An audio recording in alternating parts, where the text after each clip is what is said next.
Welcome to the You Don't Know What You Don't Know podcast by Innovative Business Advisors.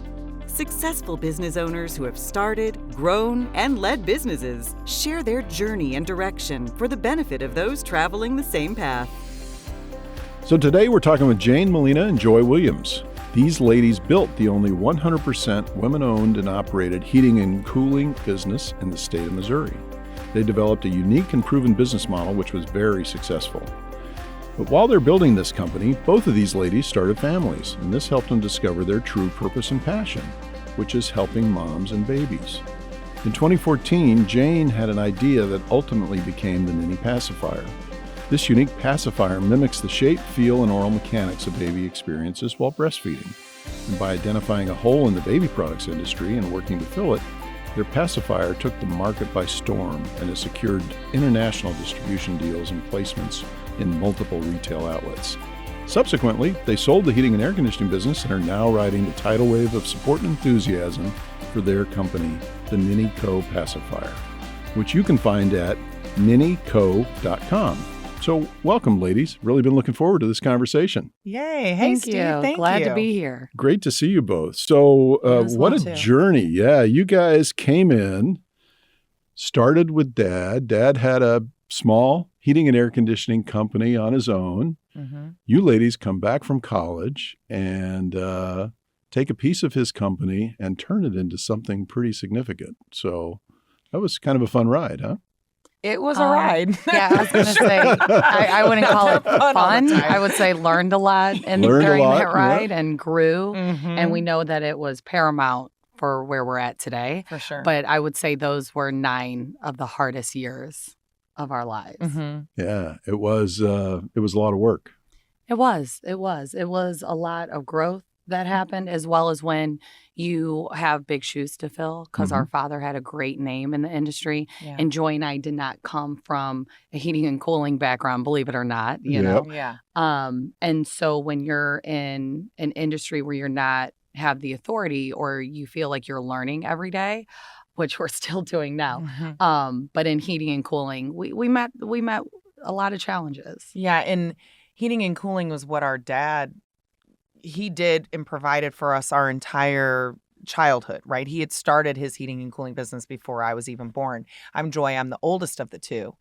And so while we grew up in the business, we didn't grow up doing the physical work. Mm-hmm. So whereas Jane and I had very high hopes when we came in and we're running the heating and cooling company, we said, well, great. Like, we'll come from a woman's approach. We'll have a very different kind of business model. We hope that it would be received well. And I do believe that we were received well. I think we had a very good niche in the St. Louis market that people really did receive us well, but it's also a very saturated industry. There's a lot of heating and cooling companies in St. Louis.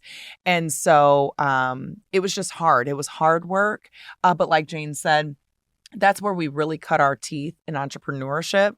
And we learned how to make very key, distinct business decisions on a day-to-day basis. And Jane learned how to balance a set of books better than I think anybody could. I don't think they teach that stuff in business school. Not the type of work she had to do. Yeah, but I think it just goes back to you have to be trusted with a little to be trusted with a lot. Mm-hmm. And so that's where Joy and I had to prove ourselves. And the funny thing about it is we always have a saying about being, blood, sweat, and tears. Mm-hmm. And we always say that Joy was the tears and I was the blood and the sweat. Yeah, Jane would be like, yeah, well, I'm the blood and the sweat. You're the tears. Anytime something would happen, I'd be like, oh my gosh. And then I'd be like... we balance each other very well, I'd say. Was it fair to say that, Joy, you were the outside part of Williams Heating and Air Conditioning, and Jane, you were the inside part of Williams Heating and Air Conditioning? You got it. Yeah. So I was the one that would go into people's homes and give the bids and, do a lot of the interaction in that regard. I handle mostly marketing and business development, same way to this day in our baby products company, which we'll get into. But Jane has always been the CEO, visionary kind of leader from financial legal, all that type of thing. She kind of handles all the big hierarchical The fun things. stuff. All Yeah. the fun stuff. Yeah. Yeah, that's why She we say keeps that's the why wheels turning. All right, that's why we say that's why she gets paid the big bucks. Yeah, right. It was pretty cool, though. I mean, you guys, you're right. I mean, extremely competitive marketplace. Yes. You guys distinguished yourselves and really continued to grow that business. And, Thank you. And Thank took it out to where it was bigger than your family, right? You know, Mhm. and we do. It was a godsend. It was a blessing, but we will still always have to bring it back to our father being the MVP because he had such a great reputation. He taught us what integrity was. And so a lot of customers were faithful to us based off of our father's reputation. Even when it came to when it was time to get vendor accounts. And Joy and I, at the time, we were younger. We were starting out. We didn't have a lot of equity. We didn't have a lot to put on the line. Yeah, there were no assets to back this thing And up. like I said, I was like, and I didn't have enough blood and plasma. So, Yeah. I had enough tears, but this is never. So a lot of it they did off of our father's reputation. There was a lot of our accounts who said, listen, we are going to give you girls a chance because we know if your dad is still there, even on a consulting basis, he's a man of his word. And we know that you guys will make good. And we are very grateful to be able to say that every single vendor got paid. Yeah, they sure did. Yeah, that happened. So what you guys did is really pretty special. You took your dad's business, right? Mm-hmm. And you guys kind of refreshed it, if you will. Yeah. And you took it to a higher level. What was it like to work with your dad in those areas? And how long did it take him to kind of hand over the baton to you? What do you mean hand it over? Yeah, no, I'm just joking. That's I was going to say, right? Because I saw you guys close to the end of that heating and Yeah. air conditioning company, and there was an outstanding relationship between always you and has your dad. been an outstanding relationship. But I think, first off, it was never the dream that Joy and I were going to take over the heating and cooling company. We have a very traditional father who the plan was for us to leave. He was going to make sure we got our education. Which he did. Which he did. Mhm. Yeah. And then it's like either get married and go do that or find your career somewhere else. It was always for our brother to take over. And our brother did, but had very different business dreams. And that's where the split happened. So at that time, unfortunately, it was 2009 where a lot of people were finding themselves, in a bad business situation. It was terrible economic time. was Just horrible coming out of economic times. the Terrible. biggest economic crisis maybe of your lives, right? It was. And so before my dad turned it over to my brother, he had really taken it to a very successful. He was actually the most successful minority, heating and cooling dealer and vendor for Lennox in the country. Yeah. And so when you take a man like that and you're looking at your daughters that you raise and they're your little girls, now all of a sudden, when you see what has happened with the second generation that already kind of has, wouldn't you say, kind of when people think about a second generation coming in, I feel there's always this connotation of They're not going to do the same good job. Right. That type And, of thing? again, everything, all eyes are on you. Are they equipped? Because nobody can, what our father went through, nobody could emulate that or take that away from him. And so, you have a strong, very successful man that stands in front of you who has now seen a successful company in a very unfortunate, fragile state. Yeah. Mhm. And so then to say, okay, now give us a shot. So let's just say we had our work cut out for us. Oh my Yeah. gosh, did we have our work cut out for us? We did. The field employees did. I mean, everybody was under scrutiny. And it's almost like, they had to go through the James Williams boot camp, and not everybody made it out. I'd say, it was kind of like I guess equivalent of like a Navy SEAL, I would kind of call it, because he would put them through mental tests, physical tests, try to ask them questions to see if and then he'd come in and, everybody was under evaluation. Yeah. But honestly, our father, and we always like to say, he grew up in rural Mississippi. Our dad is 85 years old tomorrow. God bless him. That's Yes. awesome. And he is not very educated, but he's probably the smartest person we know, right? And he's very skilled and he's so smart. Incredible common sense. Incredible common and he sense. likes and to his, say common sense isn't common. right. But And it's yeah, not. that's, He's right about that. mhm, And, that's and what in he that, has, for he sure. the man was at the top of his ability in his trade. And so no one could take that from him. Yeah. And he taught Jane and I more than I mean, I would say more than anything else that we could attribute in terms of education and knowledge. And even when I talk to some of my friends now, and we're in our 40s, I talk to other people who have had life experiences, and I'll say something to them and they'll say, gosh, like that makes so much sense. I'll be like, my dad taught me that. My dad taught me that. You know, he gave, and we have James Williams-isms and sayings he's taught us that we really need to go ahead and put it in a book. It will happen. Do that. Yes. You should do that. Yeah. So what do you think as you embarked on taking over and building that company? Was there one piece of advice that he gave you that you look back on and say, wow, that was really critical? I think or we maybe have, a couple? Yeah, you tell yours and I'll say mine. Gosh, that one is tough because my dad was in the fight with me a lot in the office because he understood what it was like to take that home with you. You know, when you're in a company and you have employees that are depending on you, customers, vendors that you need to pay, you're not getting paid that Friday. He knew what that was and didn't want to see us experience. So he sat with us a lot. And I always just remember him telling us, be encouraged. That was the thing that always lasted with me. He would leave on a Friday and always say, let's shut this moneymaker down. Sometimes he'd say, let's shut this money taker down. Yeah, depending on what week we're having. And he'd always say, he'd say, don't take it home with you, Jane. Be encouraged. You know, that he always would quote that he was once young, but now he's old. He is yet to see the righteous forsaken or his seed to have to beg for bread. And so there was that renewed promise. And he'd say, joy comes in the morning. And it always did.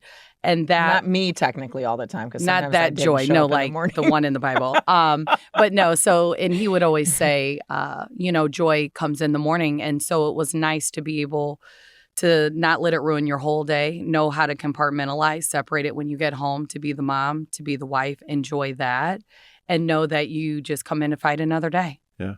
And I would say along those lines, one of the things Dad always taught us in that, and in even now when we talk to him, because he's still a NinniCo advisor, right? He's still very much part of our consulting team. Love it.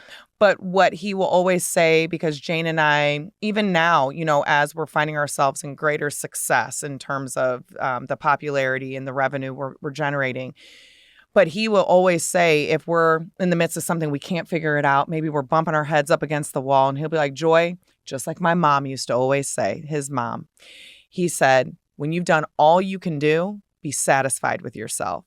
And I think that's always good too, because I think we always, especially as entrepreneurs, you're like, what more can I be doing? What did I miss? What did I not do? And I think sometimes it's okay just to shut it down for the day and just to shut that thought down for a while, because usually when we will do that, we'll have some sort of a revelation or an epiphany, like when we do turn our minds away and we focus on something else, we're, oh, that's what we need to do. So when he tells us to be satisfied with ourselves, I think it also brings our humanity back involved, to say when we've come to the end of ourselves, we also have to let God do what only he can do.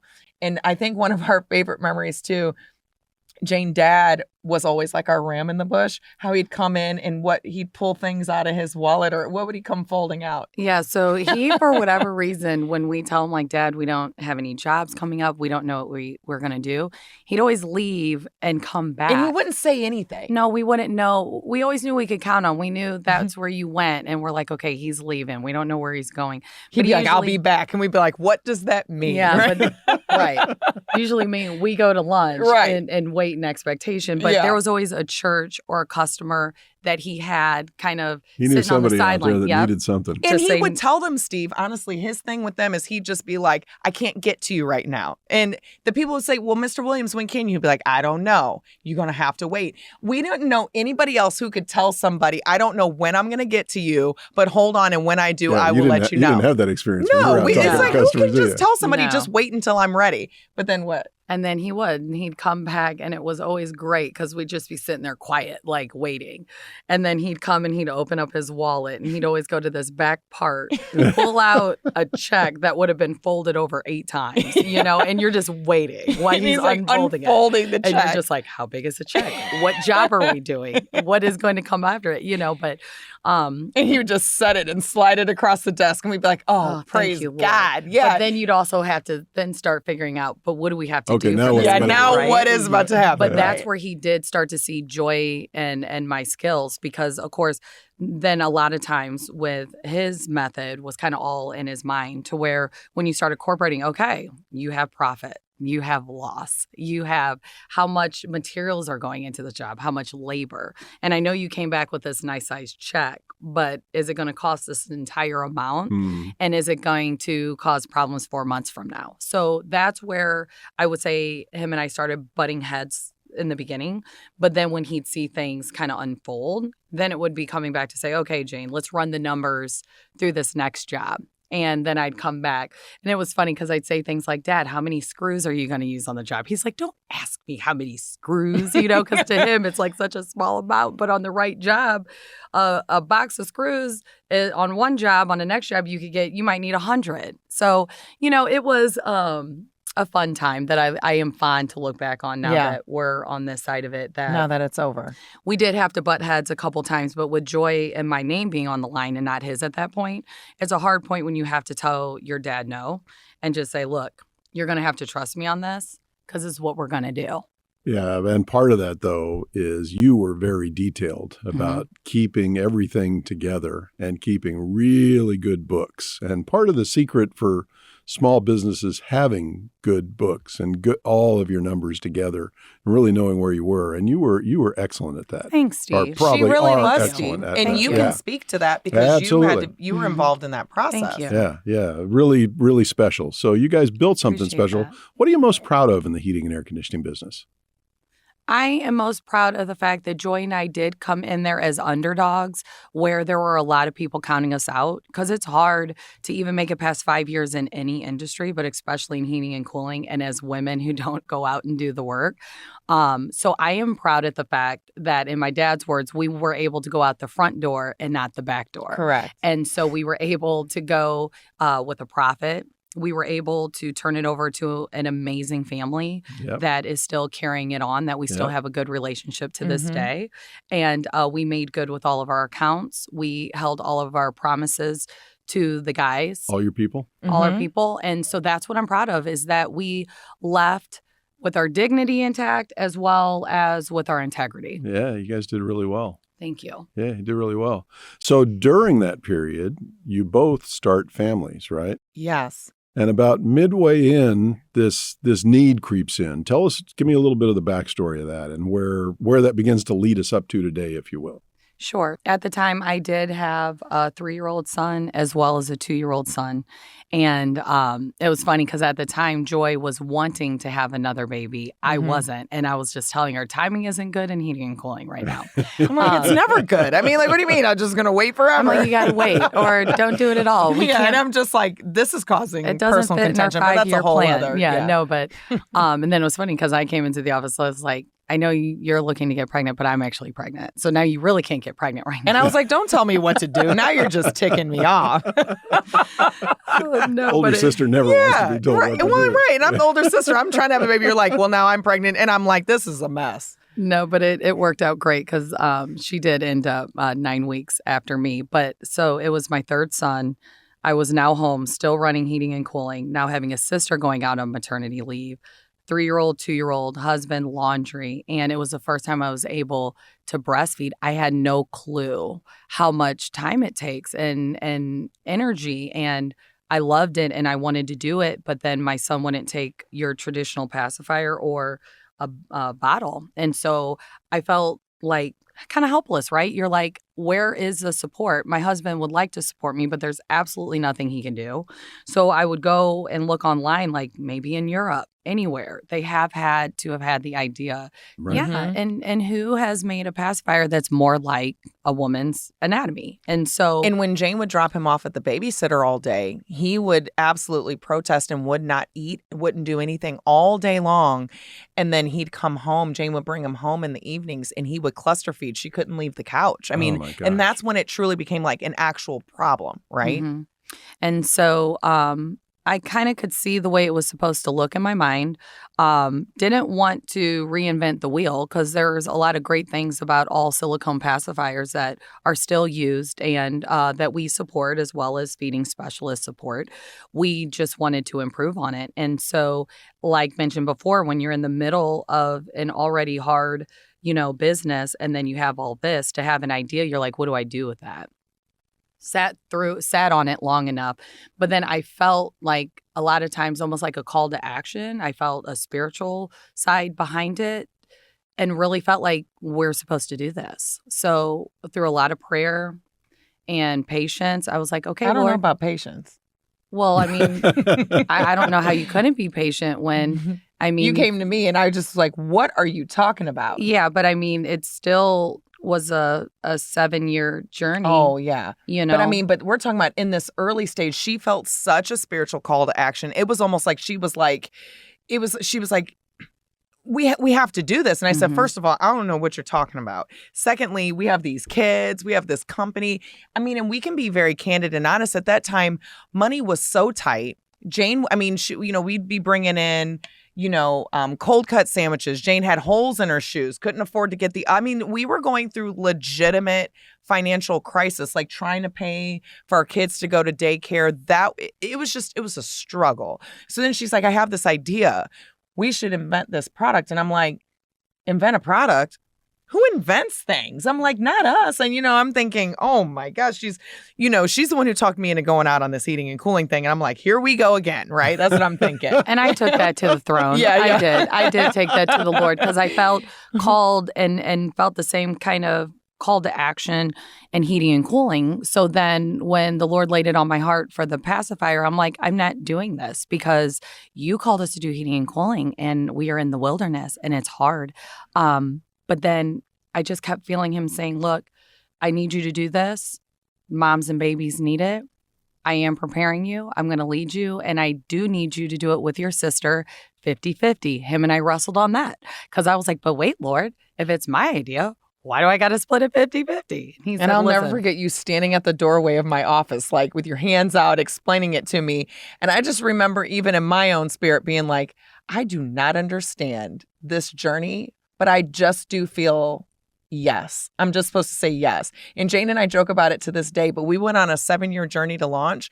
I don't think I fully grasped what we were doing up until maybe even the month before we actually launched. I was like, okay, I think I'm like, thank you now. For not sharing with me that the product that we are having our entire life built around and we're all in on that you still didn't get, right? I didn't fully understand it as deeply as she did. It took me a long time. This is really before you had a physical product. This was still the idea stage. And You're we still were in at the prototyping, idea stage. and there weren't any babies who had used it. I mean, when we talk about a significant faith journey, Jane and I, along that 7-year journey, we are very grateful, and we didn't realize it, but St. Louis, we're fortunate enough to be in a community that's very entrepreneur and startup friendly. I mean, there's tons of programs. And you guys dove into that startup. We did. community. And so we just thought this existed everywhere. That's why you need her. She's very good at finding if there's somewhere to be, a room to be in, a person to meet. Joy is great for that. And she did. She got us into, we started out with the Square One. Yeah, down at the CEC at CET. CIC? CIC. CET? Yes, yeah. Thank you. No, and with that, we did meet great people, and we did have a prototype. I do remember when I was, taking it, still praying about it. I said, Lord, if you don't put a prototype in my hand, I'm going to think I'm crazy, and that it's something that, like winning the lottery, it's something that I'm almost like willing. But if you put a prototype in my hand, we're going to go at this unabandoned. I'm going to give it every faith, every last step that is needed to see it through.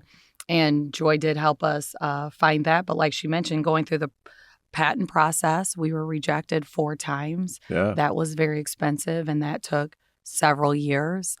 We sat on a prototype for years. We did get it tested through consumer product testing, had tried it on a handful of our friends' babies, enough to know it was functional and was going to work. Yeah, but it was still very iffy, right? I mean, we're just like, is this going to work for a mass population? But at this point, is that when you guys had decided on the mold? Because one of the things I remember from that time is you guys were kind of on the various designs. You were really agonizing over making a decision on what is the design because the mold was so expensive to get it originally produced. You're right. So while we'd settled on the design, we knew from a prototyping standpoint. Yep. But one of the things that you find in a manufacturing capacity when you're going into, say, you have a patented or utility design product, we were doing something never done. Our pacifier is twice as soft as any other pacifier on the market. So even the manufacturer who was in the baby products industry manufacturing like millions of other brands and types of pacifiers, they were like, we've never done anything like this before. So when we were going into the mass manufacturing process, we had hit a lot of hurdles in terms of, the curing process and the rejection rate and how many, products we were able to get off the line at any given time. So to go into that help process, it was during COVID season as well. Right. So, you kind of throw all those things on there. But when we sold the heating and cooling company, Jane and I, at this point, we were all in financially to make this NinniCo company, make NinniCo this was our plan. This is all we had. And when we stopped and we thought about it, we said, okay, we're using money from the sale of our company. That was our runway for life, right? And at this point, I had actually even had a third child in 2020. Yep. So I'm at home with a newborn, right? Now I'm actually, at home breastfeeding, I have 2 older children and we're doing this whole thing. And Jane was working with the engineers at the manufacturer in upstate New York, working on tweaking the design. Now, we had taken money from the sale of the heating and cooling company to invest in the tooling for this product. The tooling had made it to the manufacturer and it wasn't pulling the pacifier off of the manufacturing line that we could use in babies' mouths. It wasn't turning out right. Jane, you went through a lot. Yeah, it was like one of those roller coaster times because you finally raise the money. You have the design, your prototype works. So you're like, it's going to come out beautiful and everything's going to be great. Then we got our first one and it just wasn't pulling the way it was supposed to. You couldn't manipulate it. And I'm like, something is off. And at the time, it was our product engineer and the manufacturing engineer. So once we got down to the nitty gritty, we found out that they had actually thickened the wall slightly when it went over from our CAD drawings from prototyping into a product engineering. And I was like, I understand that it makes sense to do that because that's what the other pacifiers are.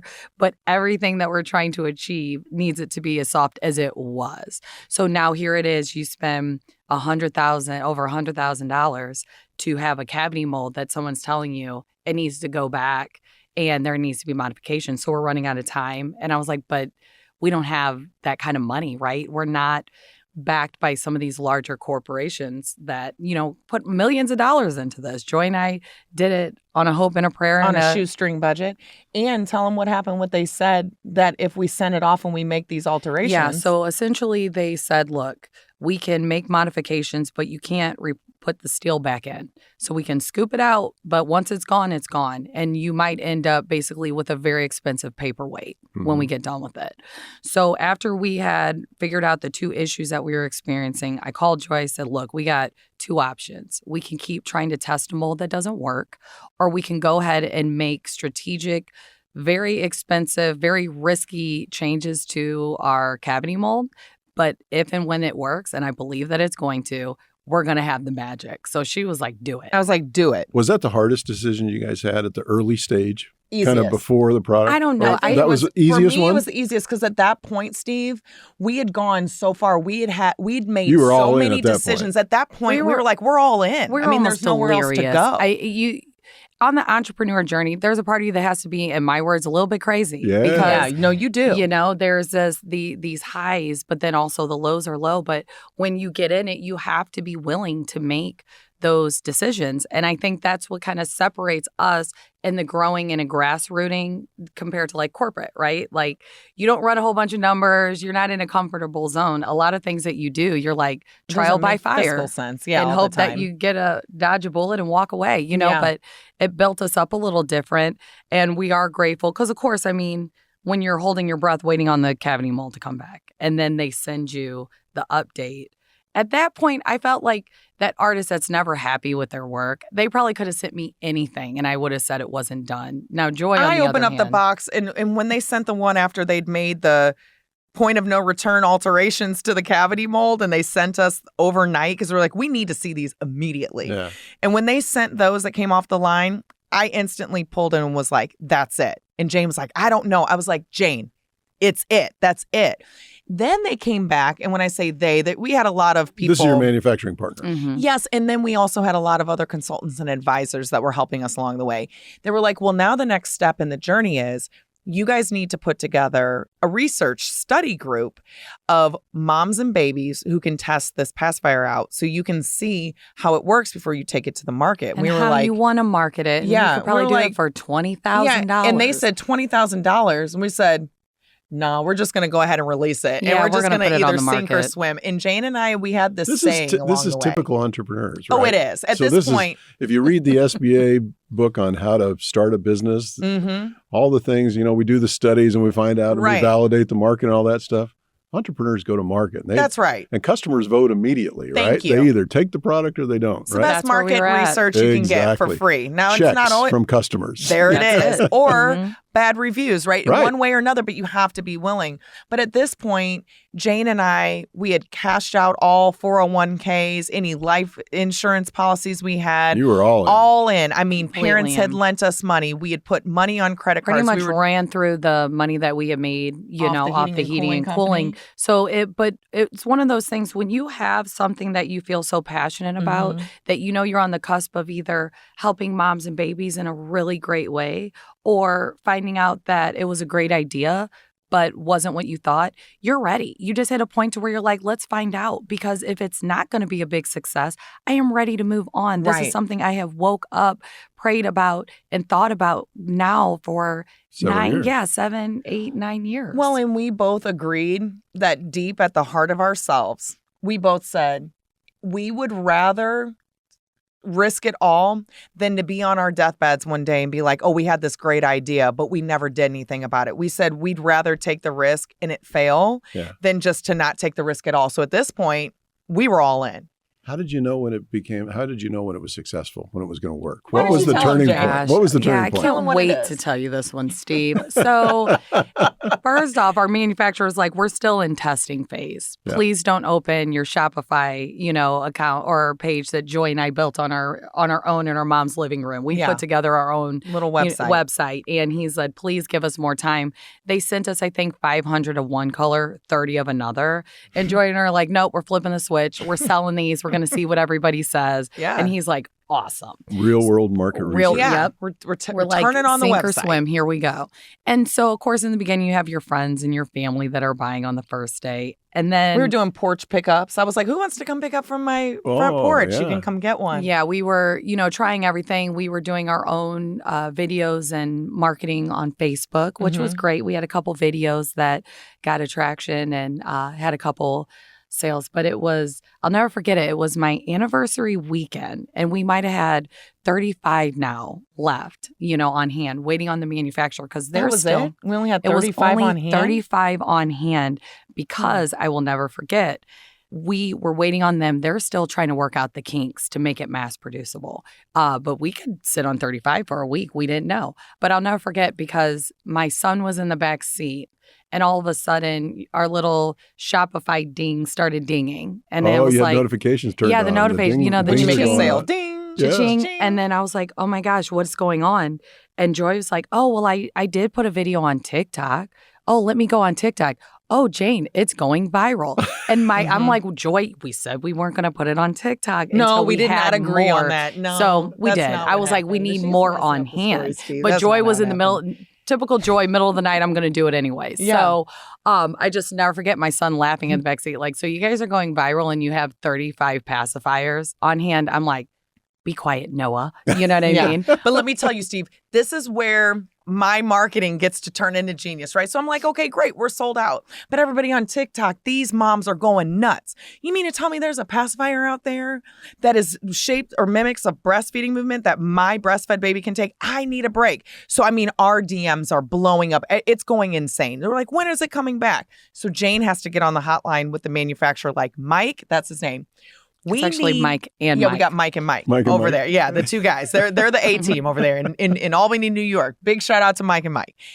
Jane had to call them and was like, listen, I don't care what colors they are. I don't care how many you have. Send them now. And so what I would do is I'd get on TikTok. I was getting on social media and saying, listen, set your calendars. We're going to have more in stock, say 3 days from now. 8 a.m., I'm going to open up the store. People be like, yes, they were setting their timers, their calendars. And that's what happened. You remember Mike said, okay, here's how many I can have to you in the next week. So then you said, okay, let's go ahead and load those into the store because by the time that they get here, we'll be able to fulfill them in our 3 to 5 days. So we actually, like I said, I'll never get at 35 in our hands. And we would sell out. Say he'd send 350, 500. We'd sell out in a matter of minutes. Wow. And they'd be like, when is the next one coming in? So we kind of rode that supply and demand wave until we basically kind of conditioned Mike and Mike to say, okay, we better have like a steady stream. Now, what we can tell you is, spoiler alert, like to this day, how many pacifiers do we order a year? 500,000?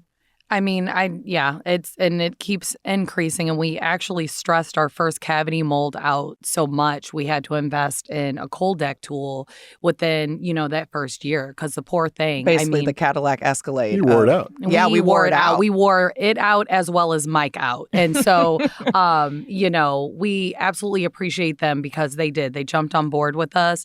And now, it's going off great. And so I would say, it's so hard to say. I don't know. Like how many? I mean, hundreds of thousands at this point. So virality really took you to a new level of problems too, yes, right? It did. Going viral. Social media has been our number one catalyst for revenue and sales. And how much have you spent on social media from an advertising standpoint? I will tell you, we have a very low advertising spend. Yeah. So this is truly viral. It is. A lot of it is word of mouth.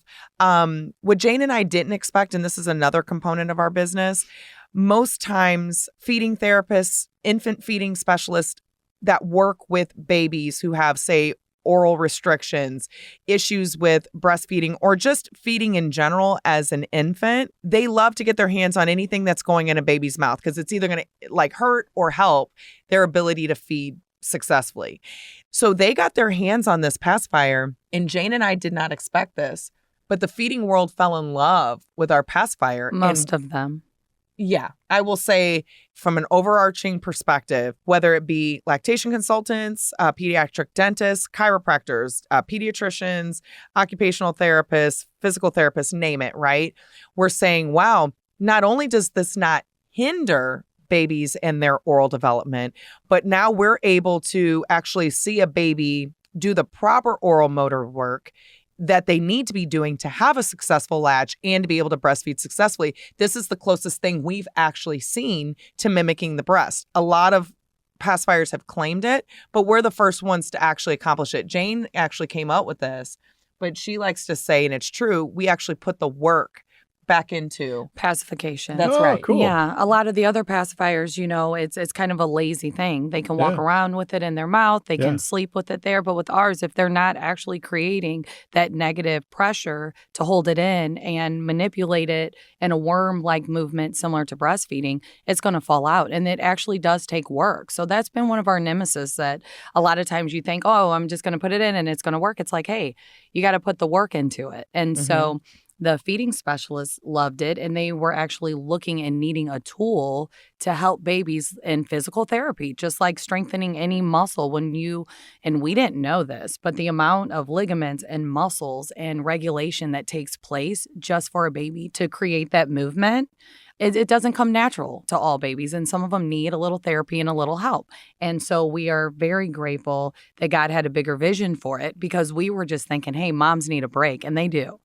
But to know that it can actually help kids with sleep patterns, with preventing, issues down the line with speech therapy, oral development has just been extraordinary to Joy and I. I mean, we're just humbled daily at some of the stories that we hear. And how it doesn't cause tooth misalignment, right? That's one of the biggest problems that parents have. They need to take the pacifier away because it's causing misshapen palates and teeth misalignment, but ours absolutely doesn't do that. So that's been one of the really coolest things. Yeah, that's amazing. And you guys have learned a lot of this stuff during the process, right? It's been a continual learning experience, hasn't it, in that regard? Very much I mean, so. we were talking about compressors and circuit boards, and now we're talking about myofascial physical therapy. We're like, what is this? Yeah, so very That's much. why we love our therapists, though. Joy and I are very quick to say, look, we are two moms that saw an improvement, but we are backed by extraordinary professionals that we allowed them to be the authority in that area. And it was nice to get their approval because this is not an easy group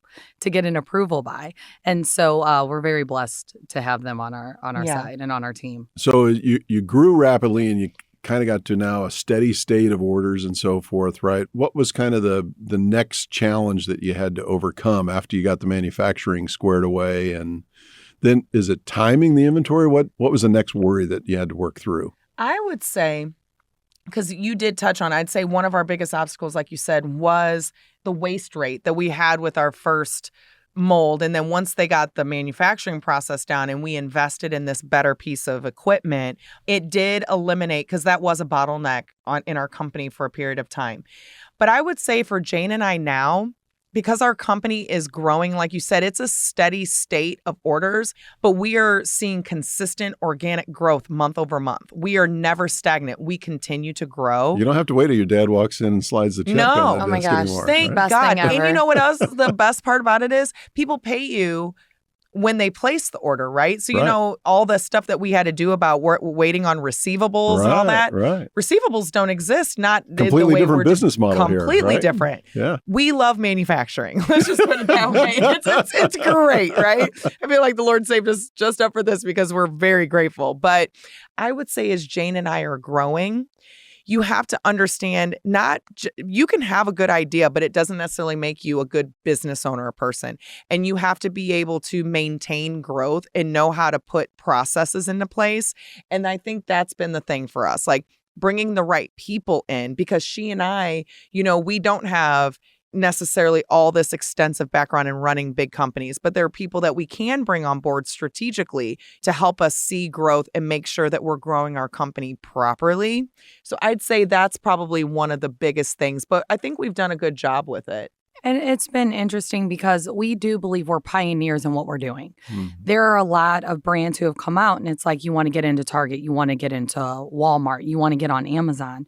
And Joy and I were like, no, we don't. And it's kind of like, wait, what do you mean?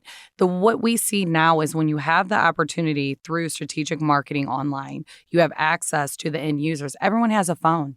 Our moms are not going into Target and Walmart. Mm-hmm. They are up in the middle of the night looking for a solution, and we want them to find our website.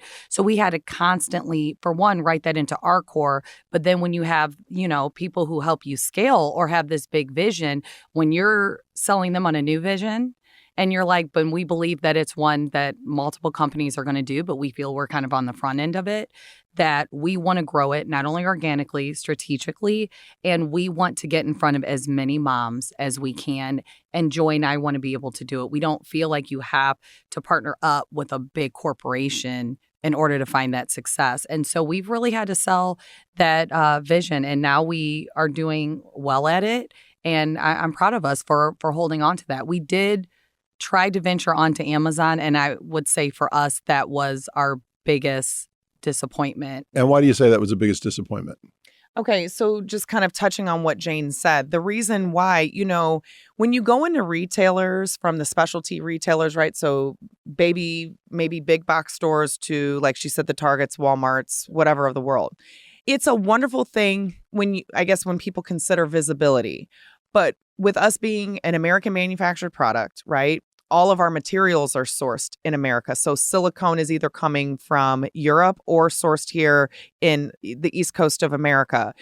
We spend more money on ingenuity and on the craftsmanship, but we have a more expensive product to be made, Sure. right? So therefore, it's also at the higher end of retail. We retail our pacifier currently today at $13.99 for a 1-pack. And what would a competing general market pacifier sell for? $2.99, Holy $3.50. Wow. So you're talking significantly more expensive. Yeah. But it is a premium product, right? And when you have something that's has a utility patent, so we're the only ones out here like it. And nobody's knocked you off yet? And no one's knocked us off yet. Praise God. But again, we have the patent. If so, we have plenty of legal support. So just beware, people, if you're trying to do it. No, just kidding. But not really. But yeah, so with us having like all of that and knowing where we stand, for you to go into the retail space, there's a lot of profit margin that's taken away. So we said we would rather retain that because we're in a company where this is a lifestyle brand. This runs her household, my household, as well as we support other moms that work for us in the fulfillment center that send all these pacifiers out to moms all over the world. You know, we're a company run by moms for moms, and we're very big on our mission, and we love to give back and help moms and kids all over the world. So when we got to the place that Amazon was an opportunity, we said, well, we can control a little more of that. Initially, we were thinking this is great because it'll still put all of our moms in the fulfillment center to work. They'll send it to the Amazon fulfillment centers. We control the buy box and how it's selling. The great thing about it is, yes, we were able to do all of that. The problem is you can never anticipate all of the Amazon fees that are associated, nor did we anticipate the what they would call the money they held in reserve at every payout. So when we operate as a on cash... top of the amount of customers that left our website, Yes. because Amazon's turned into like a Google. If you can get it on Amazon, I mean, Right. and I'm guilty of that, right? And it can show up on my doorstep in a day or two. Yep. Sometimes today. Yeah, like I'm not going to go and then find out it could be 3 to 5 days for the company to fulfill it. You know, you just kind of trust that Amazon's going to get it there quickly. So we lost our direct to consumer revenue. Which was our most profitable revenue.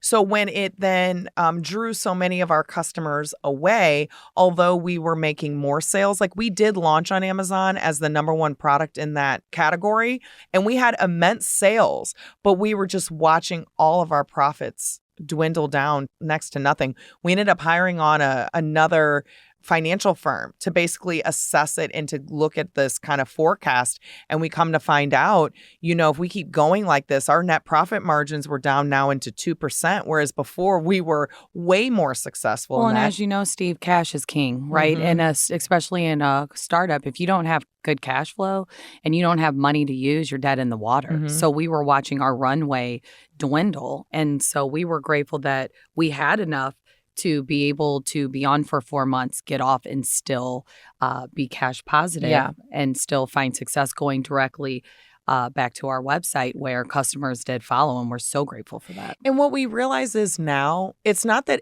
and I think people can definitely make Amazon work to their benefit. There are companies that find success there. I think we just went on to Amazon with the wrong retail strategy. And I just think, like, and again, time. Yeah, and I think that just due to the advice we received and the way we went about it. So it's not that it was necessary. It was just a bad business decision for At the us, time. but it was, Yeah, but it it was was buy also for a now. learning one. Mhm. Yeah.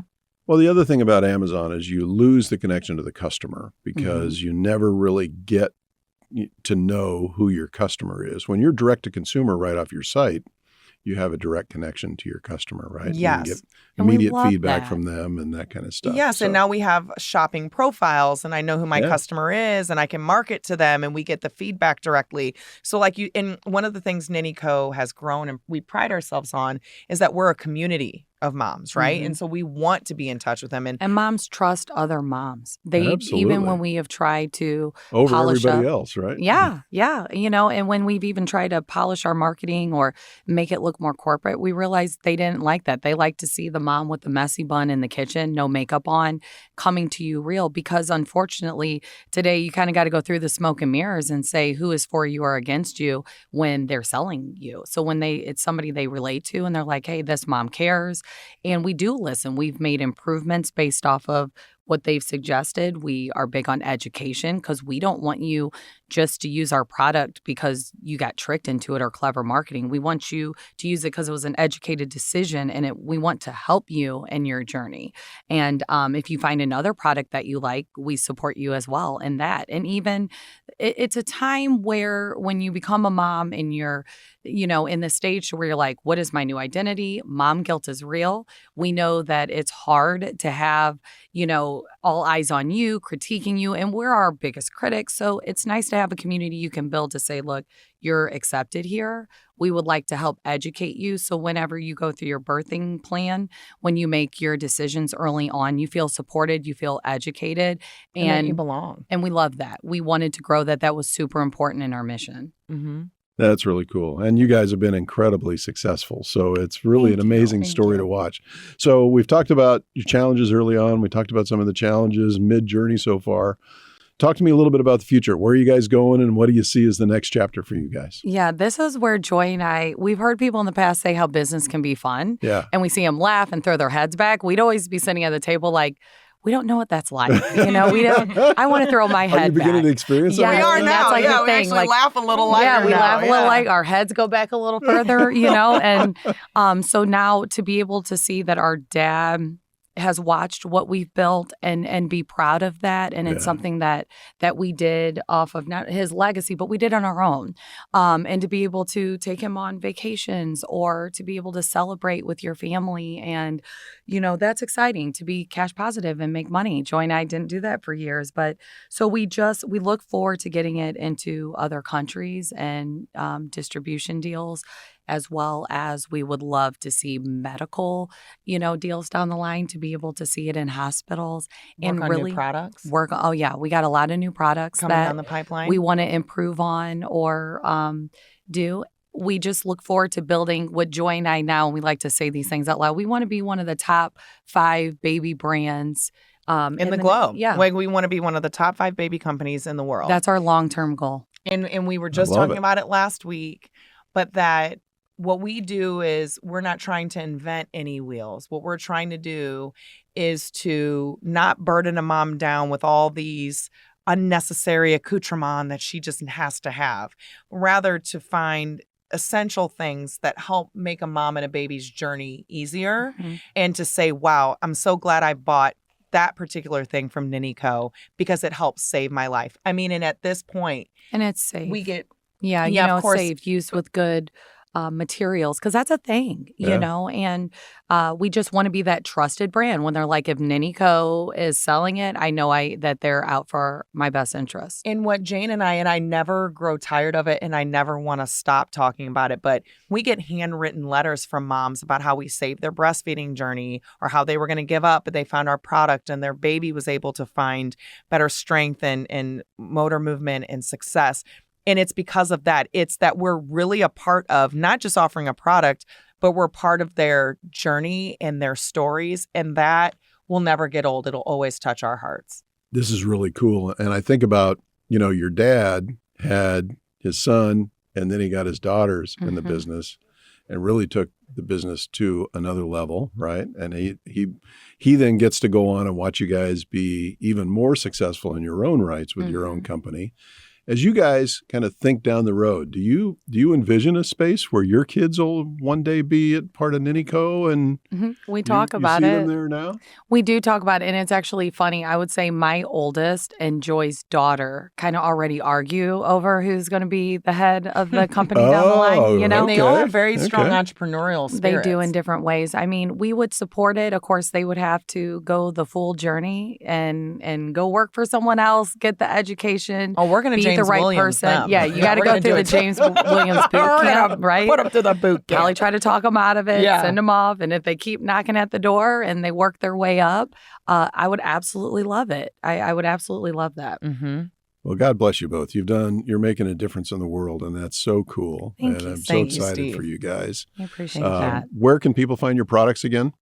At www.ninnico.com. That's NinniCo.com. Outstanding. I think one of the key things that I heard from you guys throughout, and I've seen this in having the pleasure of working with you in the past, you guys are very unique in terms of entrepreneurs in that you always raise your hand and ask for help, and you look to bring in experts that can take you guys to the next level.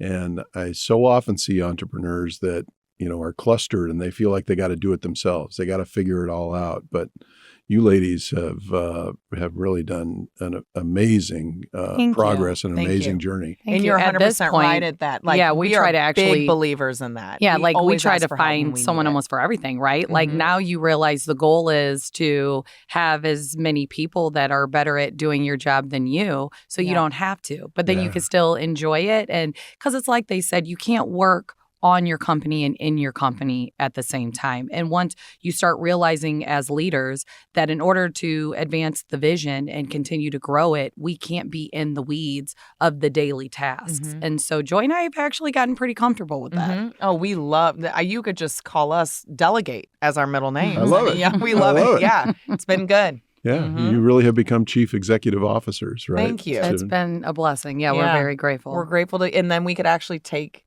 vacations. We never knew that in heating and cooling. Yeah. But now we can actually take a vacation and come back. Together and come back. And your the building's business not on fire. and the business is still running without you. Amazing people that actually want to show you that you can leave, trust that they'll take care of it while you're gone, and save the problems for when you get back. So we couldn't have a better team. Oh, we just love it. That's as good as it gets. So that's really, really exciting. I'm really excited to hear you guys say that. Listen, we're very honored that you guys have come on the podcast, share some of your learnings and wisdom that you've gathered together here on this. And we're very appreciative. So I want to thank you both very, very much. We appreciate it, Steve. Thank you. Thank you for listening to the You Don't Know What You Don't Know podcast. We invite you to visit www.youdon'tknowwhatyoudon'tknow.com and sign up to receive updates on upcoming episodes. You can also let us know if you'd like to be a guest or recommend a business owner to be interviewed. Find us on LinkedIn, Facebook, and YouTube, where you can like, follow, share, and join our efforts. Thanks for listening. We hope you join us again.